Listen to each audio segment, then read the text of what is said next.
Yes, people, welcome back to another live stream on the channel. This is your Game Week 14 review slash 15 preview as well, because we will discuss some midweek games this week. But yeah, we're live again, YouTube, to recap some games, interesting results over the weekend, and yeah, we shall discuss with the panels.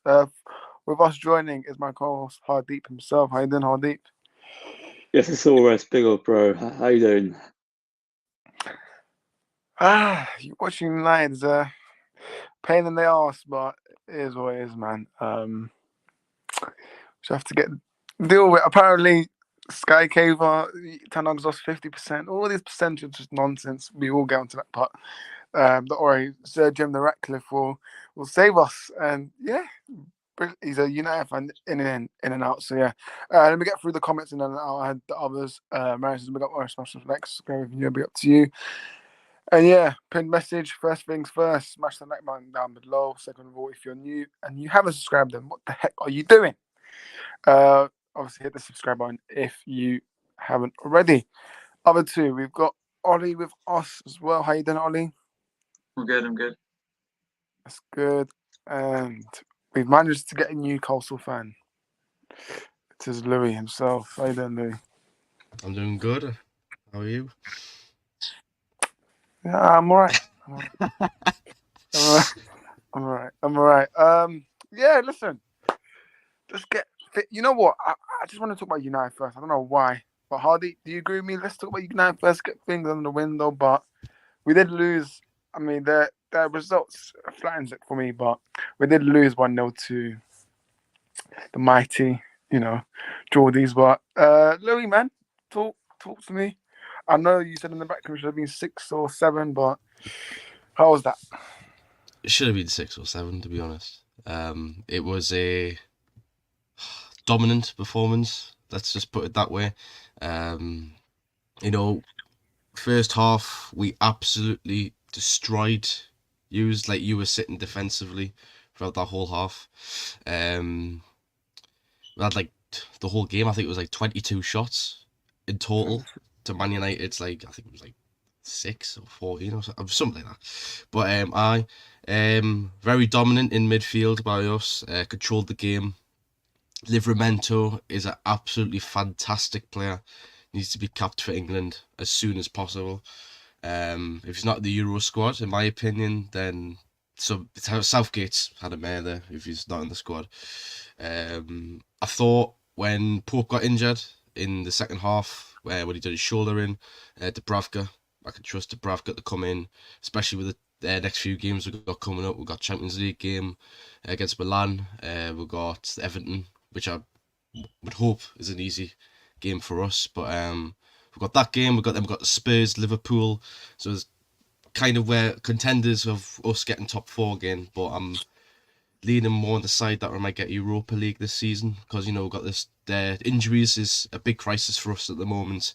With all the injuries we have with the squad, I mean, we had like youngsters playing.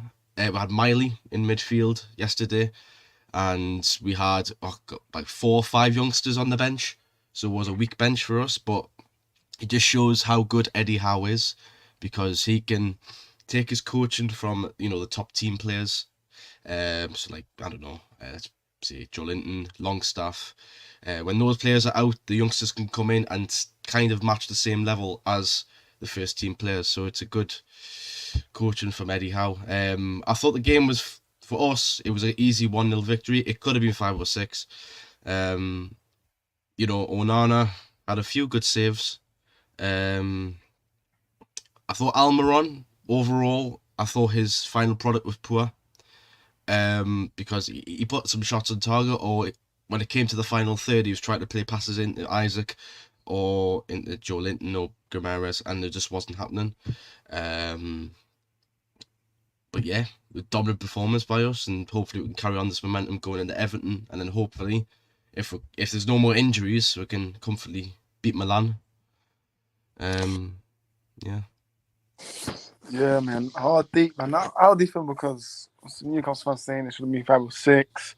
And when you just look at the game overall, Newcastle brought only 2 subs: Dubravka and Matt Ritchie. Like, for me, that is absolute disgrace. But Hardeep, talk to me, man. Talk to me, Hardeep. You know what's fair, Oris? I was actually out of the game. I wasn't able to watch the game due to family commitments. But ultimately, of what I've actually heard in regards to tactics and also from a technical point of view, United were absolutely abysmal. We lacked the identity, we lacked the mentality to win. And that's more likely due to personnel. And Newcastle, without doubt, deserved to win the game. It should have been 5 or 6, as Louis said. It should have been a much more capitulation. And obviously, Newcastle, if they were much more efficient, it could have been a much more reverting result for us once again. But overall, with United, it was as expected, especially with the dross we had on the squad. Like Marshall, Rashford, Shaw, Bruno to a certain degree as well, Maguire, even Wan-Bissaka, potentially to there as well. Even the rest of the bench as well, whether it's Palestri, Mabry, even Amrabat, McTominay. The squad is overall abysmal. We need to actually invest immediately. And that's not going to happen immediately on the Jim Radcliffe. We definitely need better competent ownership. And of course, Ten Hag might be under pressure, but you can't always put the blame on him. If Eric Ten Hag gets sacked, that's absolutely shambolic. It's absolutely abysmal. And it won't change anything with his players. If they were to sack another manager, it'll be the fifth manager that we've got sacked in the space of over 10 years or so. It's really ridiculous, really. It's abysmal. Absolutely shambolic. In my opinion, yesterday, on Saturday, sorry, Mount and Maguire were your 2 best players on the pitch. In my opinion, Mount's injured actually, mate. Mount's actually injured, but what's the? Oh yeah. Sure, right. Yeah. Sure, that's it. Sure. Yeah. Listen, the thing about Shaw, I mean, me and Hardy, we find this one about Shaw, but yes, you can have good performances for sure. But for me, when I look at players, there was a tweet that United said there's like 7 players that have been here, that have let down previous managers. I think 4 of them let down Ragnick. Or it's like some crazy like stats, but for me, McTominay needs to get out immediately. January for me, West Ham come back in for him because I cannot stand watching 90 minutes of this absolute atrocious. And then what I get from other fans is United fans really, but he does this for Scotland. I couldn't care less. Because for me, the midfield, if you watch that game, the way Newcastle press, we looked absolutely shattered. There's hoofball, and hoofball FC. And really, that's not the way to know, that's not his identity really. But what's so funny about these fans when we play obviously away is every time another goal kick and he kicked it, they cheers for him. But for me, look, Luke Shaw playing centre back, he still shouldn't be here because he's been there for over 9 years now, so he still shouldn't be here. Maguire, I thought, you know what, he's done well. He's probably one of my best players. And when I look at the team overall, I thought Marshall, obviously everything's about him now, I think, for today onwards. But I just don't get it for me. Like, half these players, they're not putting in the effort for the club, man. And really, I think now it's really, really toxic in the dressing room now from what I've been seeing, these performances from these players. So, and Rashford, by the way, yeah. The less I speak by him, the better this stream gets. But yeah, how deep? We're negative, right? For calling out Rashford and Luke Shaw, we're negative, aren't we? Well, we're such a blunt, ambitious Manchester United fans. So that's what we are. We want to win. We don't want to regress. Simple as that. Yeah, 100%. But obviously, Newcastle deserved the win. So, as Louis said, it should have been 5 or 6-0 to them. So they deserved it. And Bruno Fernandes can hang his head in shame, mate, because that was an absolute disgrace for football.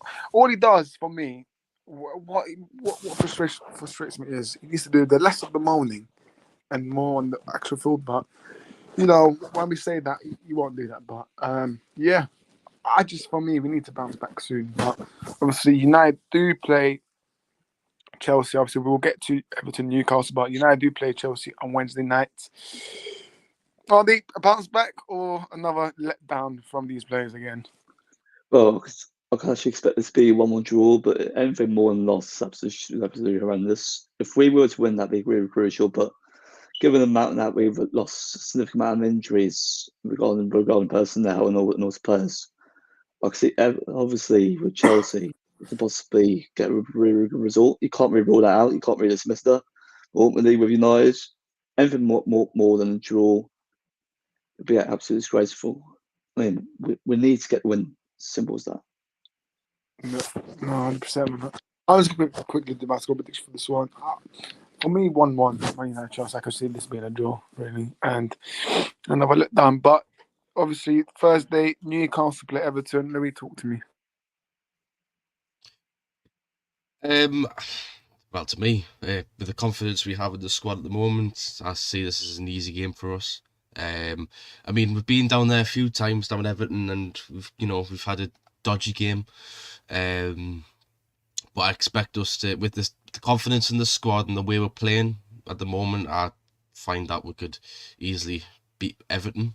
I mean, that club is heading to relegation, in my opinion. I think one of the contenders for relegation this season.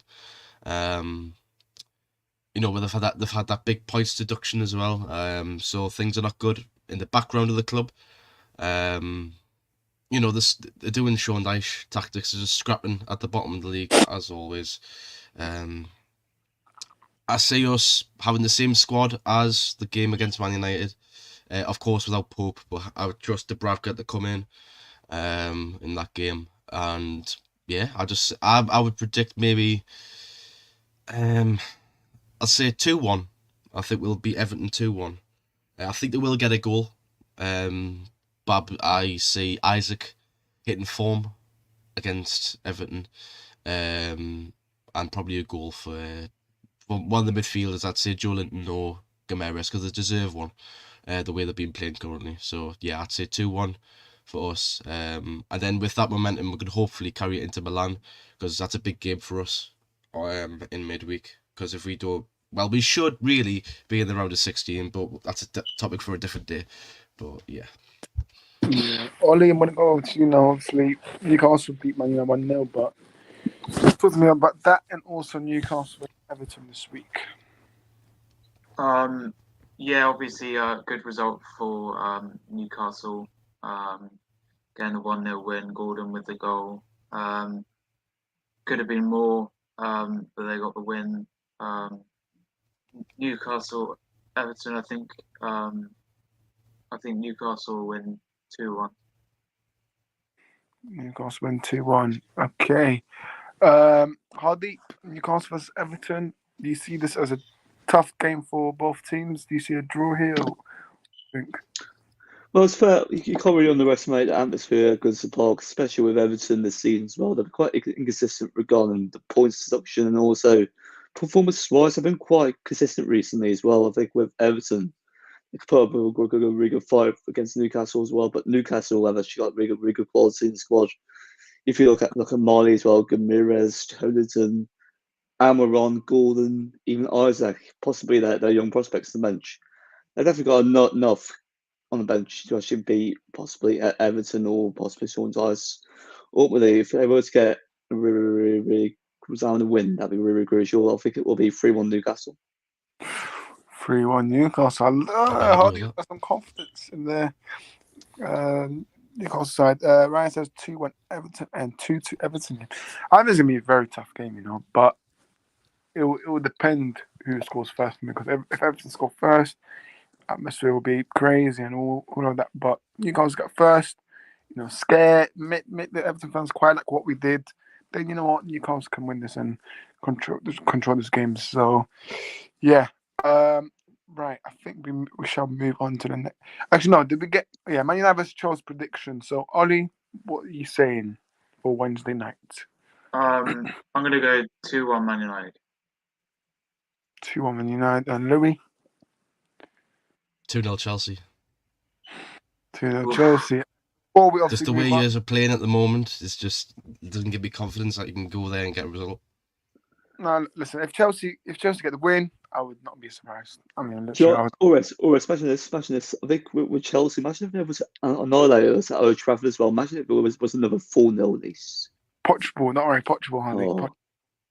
Oh, I mean, if you could suffer them up for us for the Carabao Cup draw, then I'll be all right with that. But listen, for me, Chelsea, they can definitely beat us at Old Trafford. Like, you know why people are laughing when it's the Premier League. No one predicted Luton to draw against Liverpool. So, listen, if Chelsea was to beat United at Old Trafford, wouldn't surprise me. So, yeah. No, before we do move away, Louis, you guys face Sunderland FA Cup draw, big one.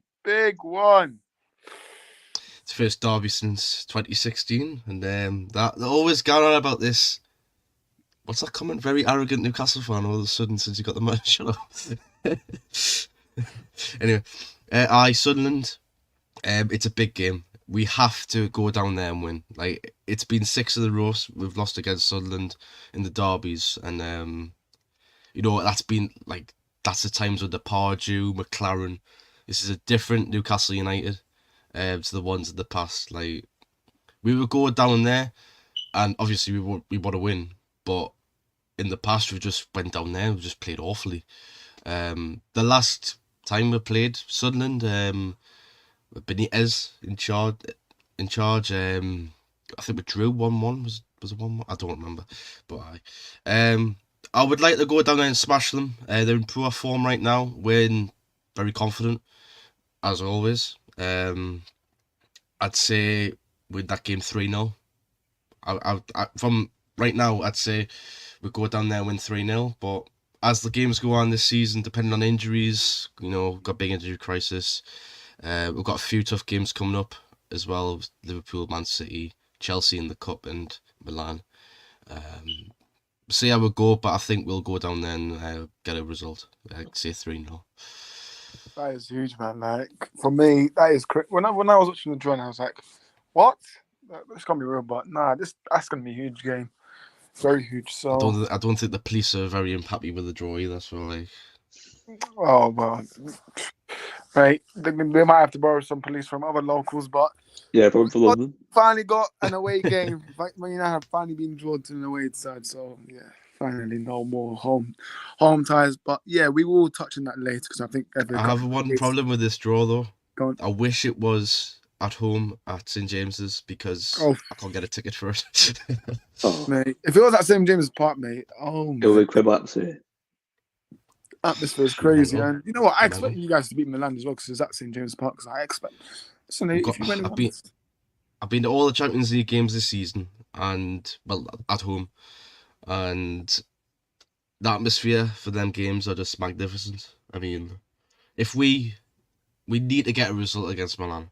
I mean, we've been done dirty in Paris for that robbery of a handball, which I think is disgusting, honestly. Crazy. Yeah. So if we don't go, I'd rather go through now, knowing that's happened in the past, because it would be a lot more sweeter for us. But if we get Europa League, because of what happens in that Milan game, I won't be fussed with Europa League as long as we're still in Europe. I'm not particularly bothered. Yeah, 100%. That should be interesting, obviously. Champions League anthem, I'm sure you guys get all buzzed with that. Well, United will only be listening to the last one and we're going to be in the whoa, hard deep. So get ready for that hard deep. But I mean, you never know. Always fair. We might even finish fourth in our group. And not I would prefer fourth than actually get Europa League because that's third. Well, we're in the group of death, so like. Mate, talking about group of death, Albania, mate. What the hell? Mate, they put Albania like. Anyways, that's for another topic. But Ollie, another win.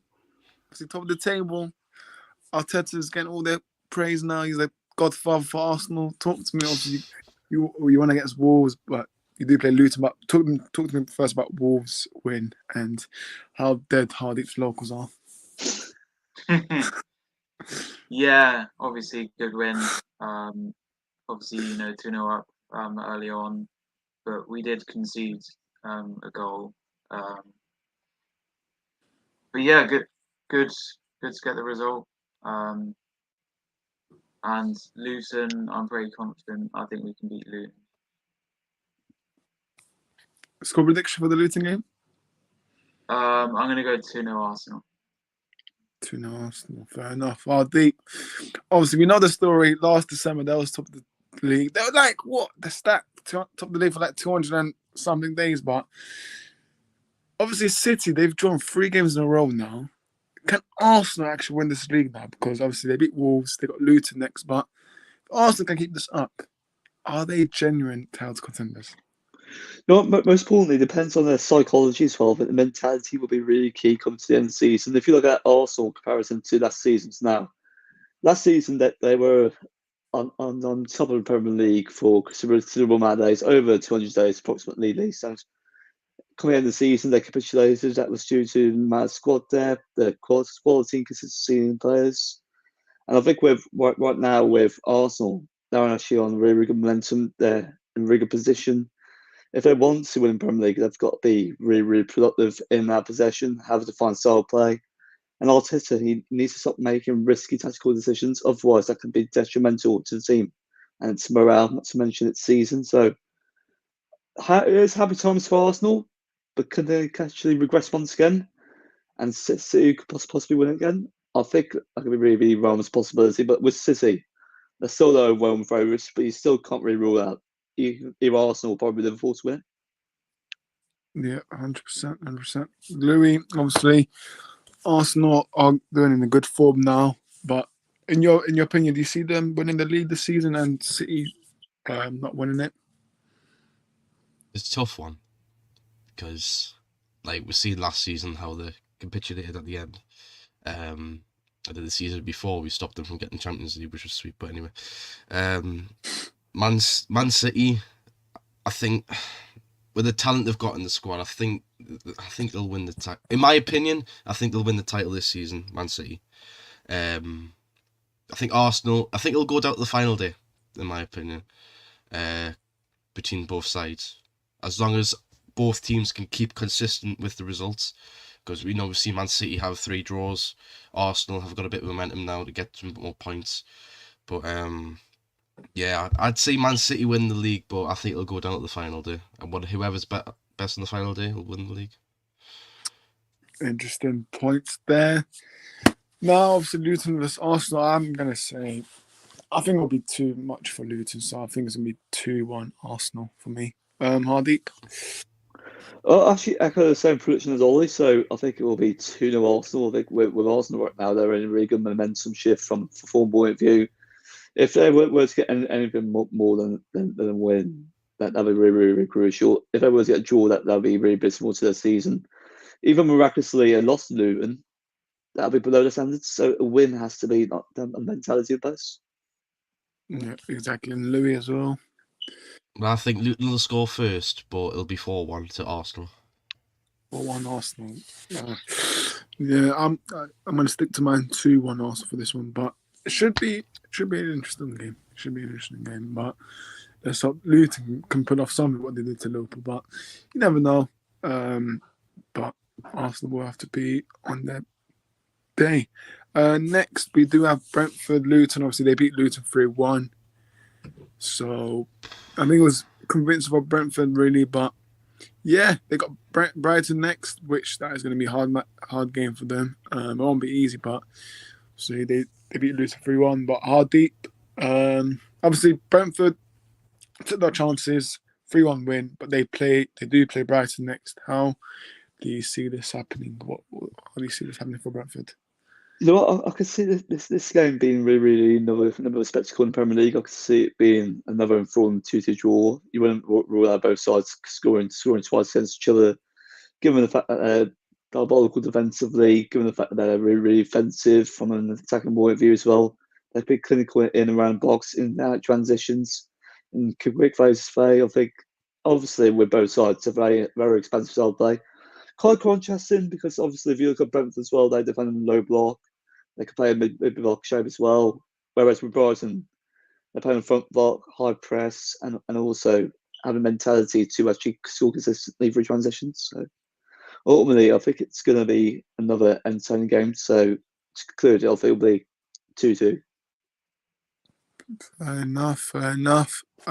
Ollie, what about you? What do you think about Brentford? Do you see them being Brighton this weekend?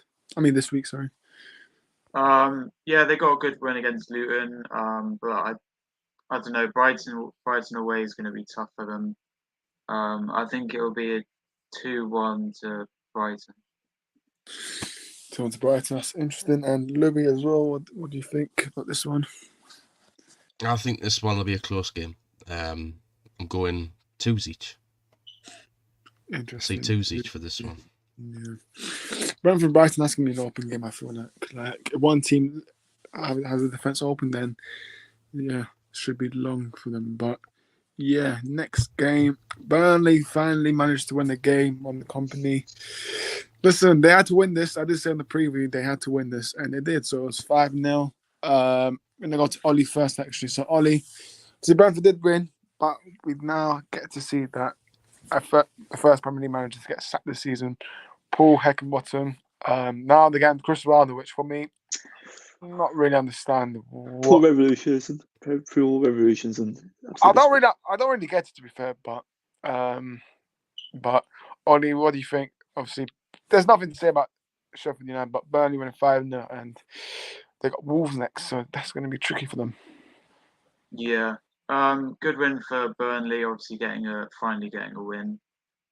So good for them to get a win. In terms of Sheffield, yeah, not looking good. They're definitely going down, but getting a new manager as well. So I think Wolves Burnley. I think 2-3, 2-1 Wolves. 2-1 Wolves, yeah. I could see a Wolves win, but yeah. Hardeep, what about you? Obviously Burnley 5-0 against Sheffield. Manager sacked. They got your team, Wolves next. What do you think? To be fair with Burnley, it's a really, really crucial result to actually beat Sheffield United in that manner by 5-0. Putting the following on copping on Sheffield United and also Paul Heckingbottom. Ultimately, I think with Burnley, I think they're definitely going to struggle against Wolves as well. I think with Wolves right now, they're in a really, really good patch form. They could have got a point against Arsenal, but they showed great resilience to get a go back. But the atmosphere in Molyneux has to be one of the most hostile atmospheres around, possibly in the Premier League. So the Wolves, they'll definitely win this game. I could see it being another enthralling game. I think we're with Wolves right now. They'll definitely win this by 3-1. It's going to be another really intense test for Burnley.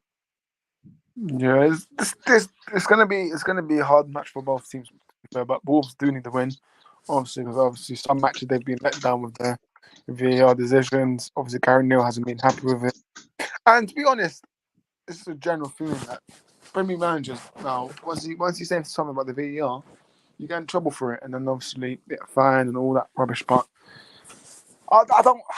I guess you have to stick with the rules, but for me, I've always said that VAR is not the actual problem. It's the people that control it, the actual system, and the fake lines that they draw. Like, come on, man. I'm currently losing faith in VAR at the moment. Well, we're seeing it in the Champions League, so to be honest.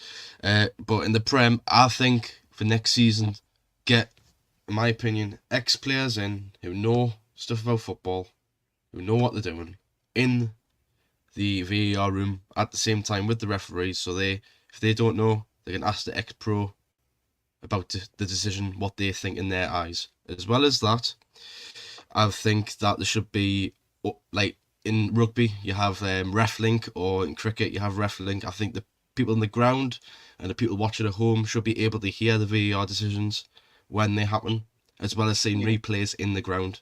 Just adds more transparency across the board, so no team looks like they're getting done dirty, but then everyone can look at the decision in real time rather than after the game, when the game's all said and done, and we can't do anything about it.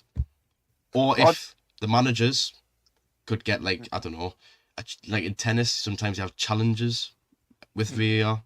Maybe introduce that kind of idea. There's a lot of things you can do with VAR, but you need to get the people who are using it trained up, know what they're doing with the system, to get the fair results, because we're getting decisions that are going left, right, and centre with like the handball rule, which is one of the most stupidest things that I've seen in football.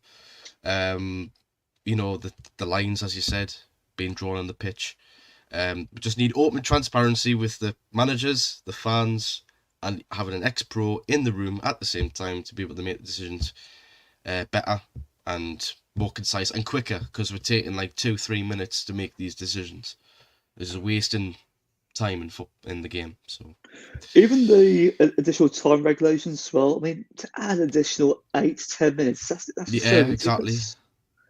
I think the specialism in the officiating in regards to VAR and even the officiating of the beautiful game is matched. They're trying to do what happened in World Cup last year, how they added so many minutes. They're trying to copy that, but not really. It's not working. For me, what the hell has happened to when you're taking so long for throw-ins? I don't see no players getting booked now, because I'm pretty sure there's been a lot of players wasting time for throw-ins. Nothing's been said. So I think referees are just afraid to book players, because like we see in the Man United game, there was loads of challenges going in, but the referee wasn't taking his cards out of his pocket. So I think they're afraid of giving out bookings. Yeah, Fabian Shaw should have been sent off, innit, Louis? Well, nah, there's nothing about that. But I did see it something today. I don't believe it, but apparently Ten Hag and Bruno went to the referee box after the game. I'm not going to believe into that, but there's always rubbish stories coming out, headlines. Neil Ashton, propaganda. But Wolves versus Burnley. Louis, let's see your score prediction for this one. I'll go 2-1 Wolves. 2-1 Wolves. Interesting. Yeah. I mean, Wolves right now, they currently sit 13th for 50 points, so they really have to win. And plus, it's Burnley for me. Maybe Burnley, they might carry with this win, carry with the performance, but for me, it's very important that Wolves get the the 3 points. Newcastle versus Everton, obviously another loss for Nottingham Forest.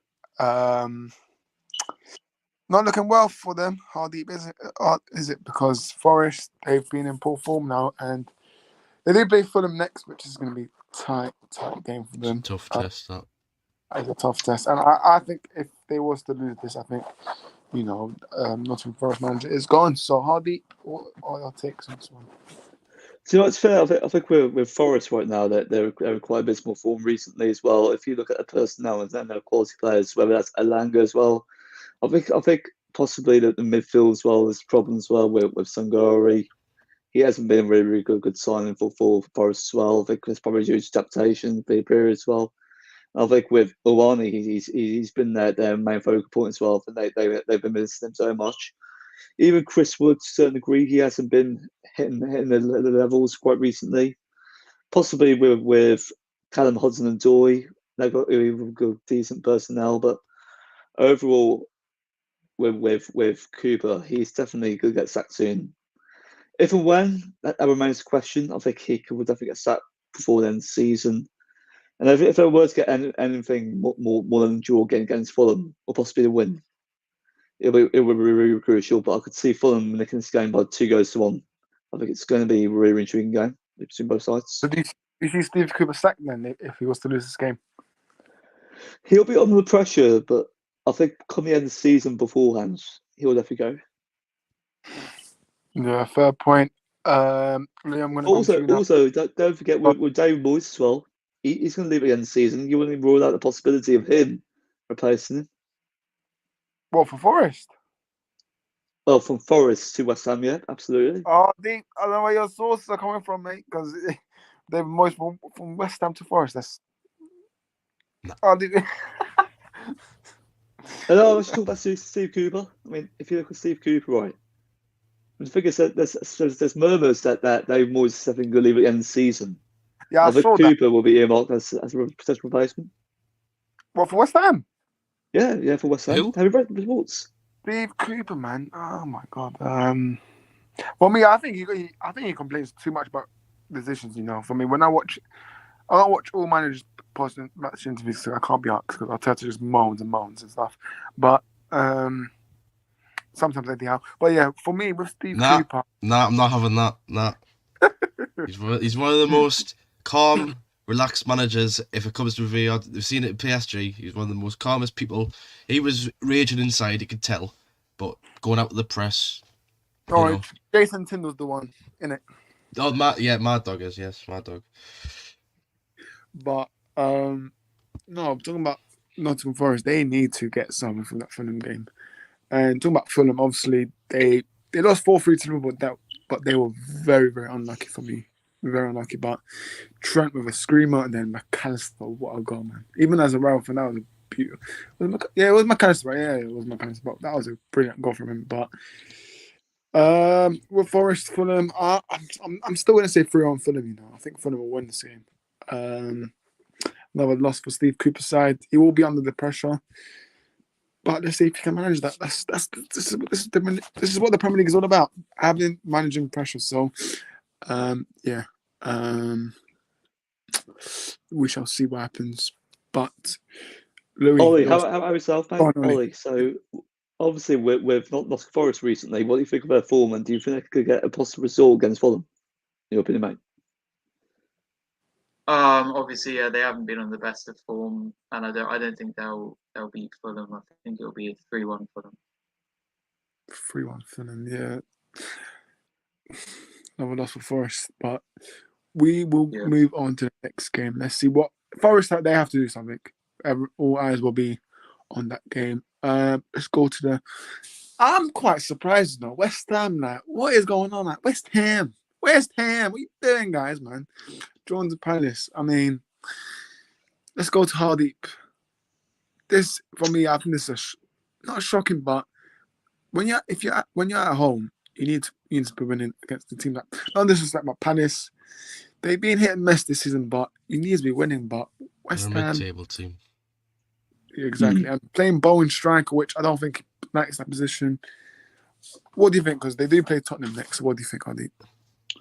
I think the thing is with West Ham right now, they're quite inconsistent as well. I think with their personnel, if you look at the injuries possibly as well, I think that's playing part to David Moyes' philosophy and system.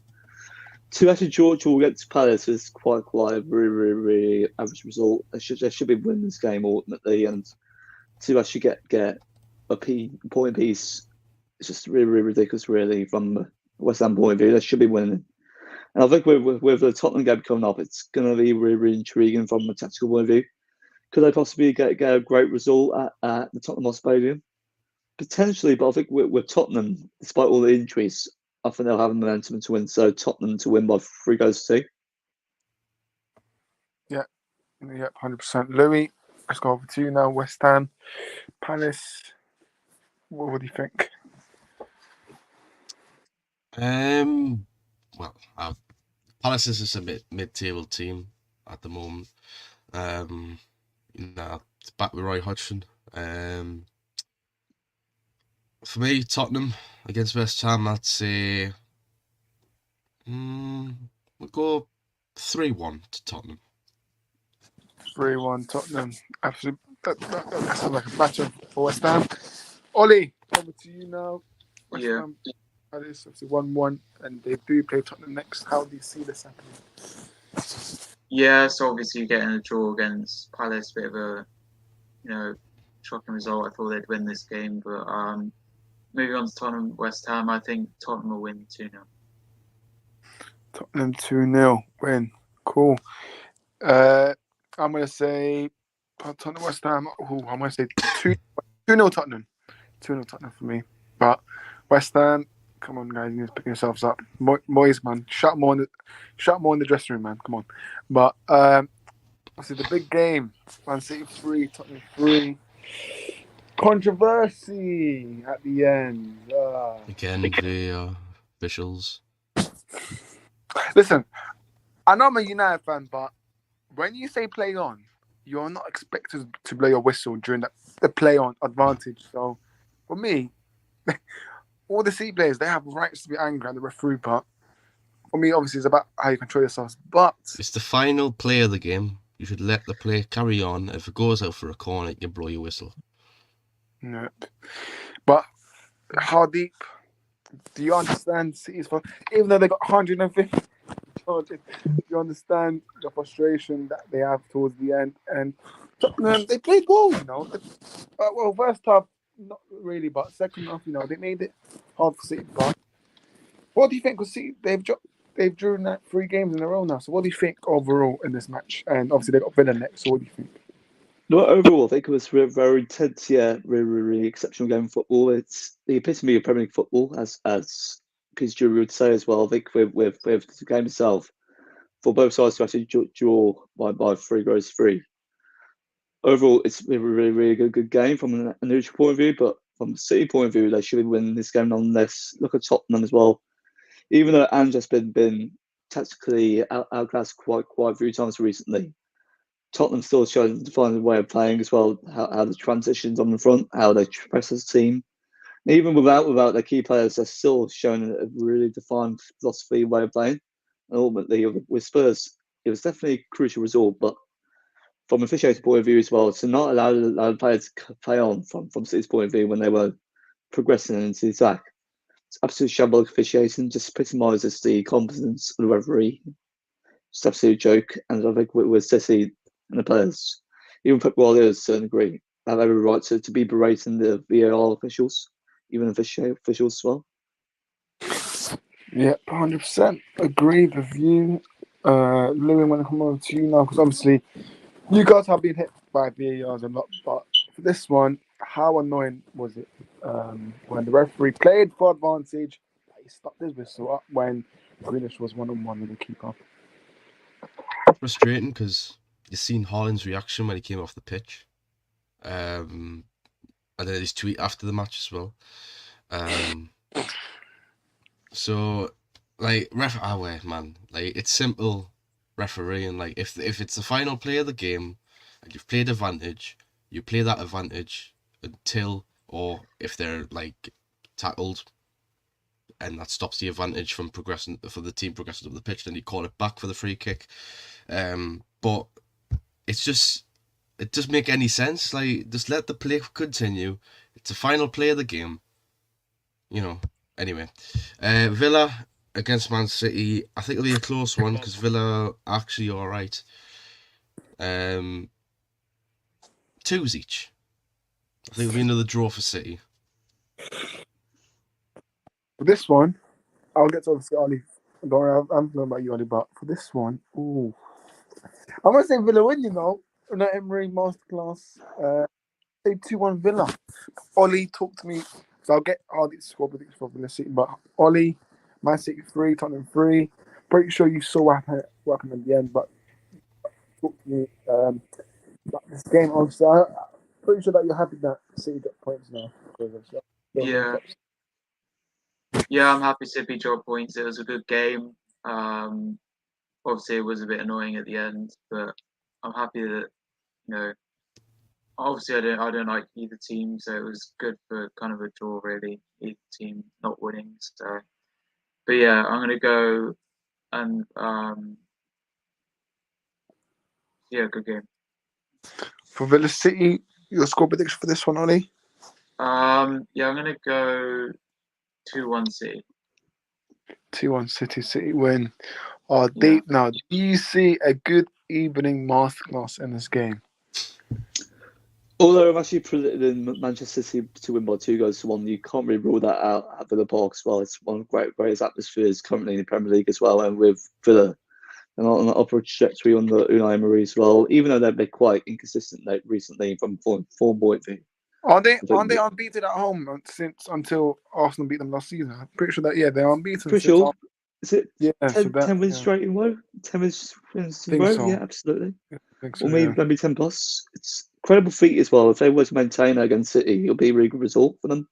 And I think with City right now, you wouldn't even rule that out, potentially getting another shambolic result. Rodri's out now, so that's going to be another huge miss for. They're going to have to I run think out. Grealish is out as well. Oh, Grealish is out as well. He's out as well. Yeah. Hey, they're going to have to rely on Kovacic, you know. Listen. But they've still got Doku as well. Doku's still really famous player as well. Yeah, that is true, but we shall see. But Unai Emery, please don't let me down. We do have 2 games left, and then we will wrap up. But talking about Villa, they did draw to Bournemouth 2-2. Bit frustrating for Unai Emery's side, but obviously Manny's not here because he's hiding. Because he doesn't talk about his star boy Martins, but I'm here now. Yeah, look, listen, I think this is disappointing for Villa, but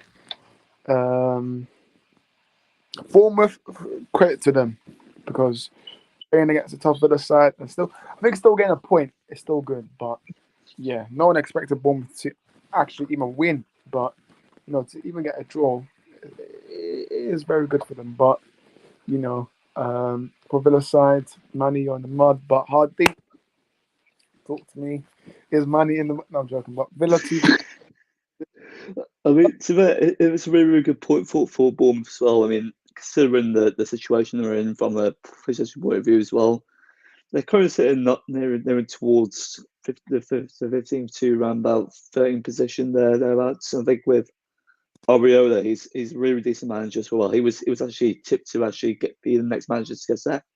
And guess what? He's proved all the doubters wrong from a tactical point of view. And I think if Bournemouth were actually to stick with him, he will definitely keep him up. And I think we're Bournemouth right now. Could I get a really good result at Selhurst Park? I certainly think so. I think we're Palace right now. They've been quite poor form recently, so I think Bournemouth would definitely win by 2-1.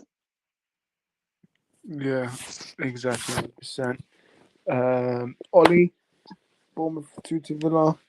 Should Villa be disappointed with this? What do you think? Yeah, it's a disappointing result for Aston Villa. I expected them to win this game, but as it is important point, I guess, for for Bournemouth. But yeah, I think Aston Villa need to. Well, they got Man City next, which is going to be tough, so it'll be hard to bounce back. But yeah, not the best results for Aston Villa, but I guess quite a good point for Bournemouth considering their position. Yeah, 100%. And obviously, Lily, Bournemouth 2-2 Villa. What do you think overall in this game? Well, Bournemouth, I think, played well to get a draw against Villa. I think this game for Bournemouth, I think I agree 2-1 to Bournemouth. Aye. Yeah, exactly. But Palace do play Bournemouth. It's for the midweek. Should be tight, Not expecting to be an easy game for Palace, but Iriana has now picked up form. I think what is it? I think it's I think it's 5 points. No, something from nine. No, sorry, 9 points. They pick up 5, so not bad for them. But Palace Bournemouth meant to be a draw. I think it's gonna be 2-2, end to end 2-2. Hardy. I'm actually going to go for 2-1 Bournemouth win. Actually, I think Bournemouth right now they're on a very good momentum, as I've regurgitated previously. And I think with Palace, they'll definitely get another really, really poor result. So yeah, 2-1 Bournemouth. Bournemouth win. Interesting. Ollie. I'm going to go with a 2-0 Palace win. 2-0 Palace. Interesting. And Louis. 2-1 to Bournemouth. 2-1 to Bournemouth. Yeah, fair enough. But for me, it could be 2-2. But if Bournemouth win, I would not be surprised at all. Last game before we will wrap up is Chelsea. They did beat Brighton 3-2 with 10 men. They played well. Defended well, but yeah, just shows you that with 10 men, we thought our heads dropped. But with Chelsea, that doesn't happen over there, mate. But they don't have McTominay, so that's why they don't have McTominay. They don't have Rashford, who's a lazy guy that just walks around. He played for the contract, but fans don't want to say that. They don't want to be honest, but he played for the contract. Go in nightclubs after Manchester defeats. And yeah, but Chelsea did beat Brighton 3-2. Massive win for Chelsea. We're going to go to Hardy. Chelsea, what do you think? Because, I've seen something on Twitter that think it was last month they won this game. They won they drew 2 games, won 1 and then lost 1. Now they're saying they're going to beat United on Wednesday, and then the same as Napoli. So, what do you think? Do you think Chelsea will carry on this momentum? Do you think their heads will drop? Not drop, but knowing that Conor Gallagher won't be there for Wednesday. What do you think? I think with Chelsea recently, they've been quite inconsistent in their results as well. Results-wise, they've been getting quite a few draws, quite a few wins, and rarely quite more or less losing games as well. I think with Chelsea right now, it depends on the personnel as well. If you look at Nkunku as well, Lavia, if they were to get those 2 players back into the team, they'll seriously cook under Pochettino without a doubt. I think with their consistency, if they were to feel that they're the most strongest 11 and then integrate it in a good period of time, they'll potentially challenge for the top 4, even top 3 potentially. It depends on the personnel available and also the availability as well. Like with Poch, is he the right man for Chelsea? Yes, maybe if you're actually potentially competing for top 4, but for win trophies, that is really questionable. I think with the vision of Bowley, that could be really sceptical as well, considering that the structure is actually implemented in the club. Considering that Chelsea have been undergoing this model for over a year or so. Chelsea, nonetheless, I think they've got an exciting future, and they should definitely get really excited with this prospect happening. So it's a really good result for Chelsea. And could it kick on? Who knows? Who knows? We shall see Wednesday night. Ollie, obviously Chelsea did beat Brighton 3-2. What is your thoughts on this one? Obviously, they've been hit and miss with their football. What's your thoughts? Yeah, it is it's a good result for Chelsea. Obviously, they got the red card, which was a bit annoying for them, but they got the result, and they got obviously Man United next, which will be tough. So I don't think they'll win that, but yeah, this is a good result for them.